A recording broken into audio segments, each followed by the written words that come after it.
ચરણસિંહ ગોહિલ, પ્રાંત અધિકારી અને મેળા અધિકારી, મહાશિવરાત્રિ મેળો જૂનાગઢ. ભવનાથ મહાદેવના સાનિધ્યમાં જૂનાગઢમાં મહાશિવરાત્રિના મેળાનું જે આયોજન થયું છે, આ આયોજનમાં આ વખતે ખાસ આકર્ષણ હોય તે ભવનાથ મહાદેવનું મંદિર છે. ભવનાથ મહાદેવના મંદિરમાં સમગ્ર નવીનીકરણ કરવામાં આવેલું છે. એમાં ખાસ કરીને મંદિર પર જે 55 કિલોનો ધ્વજાદંડ છે એ ખૂબ જ આકર્ષણનું કેન્દ્ર છે અને ભવનાથ મહાદેવનું એક કાલ્પનિક રવેડીમાં આવતા હોય એવું ચિત્ર છે એ ખૂબ જ આકર્ષણનું કેન્દ્ર છે. ત્યારે આજે આ વખતે ભવનાથ મહાદેવના જે મેળો છે, આપણો મહાશિવરાત્રિનો મેળો, એમાં લેસર શો એ ખૂબ જ આકર્ષણનું કેન્દ્ર બન્યો છે. આ લેસર શો છે એ મહાદેવના મંદિરની પાછળ એક જૂના અખાડાનું મોટું બિલ્ડિંગ છે. એમાં જે શિવલિંગ છે એના ઉપર ગોગો લાઇટ અને લેસર લાઇટ દ્વારા આ પ્રોજેક્શન પાડવામાં આવે છે.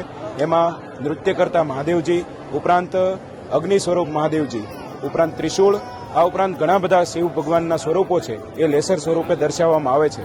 મહાશિવરાત્રિના મેળામાં ઇતિહાસમાં પ્રથમ વખત આ લેસર જે શો છે એ કરવામાં આવેલો છે. લોકોમાં ખૂબ જ આકર્ષણનું કેન્દ્ર બન્યો છે.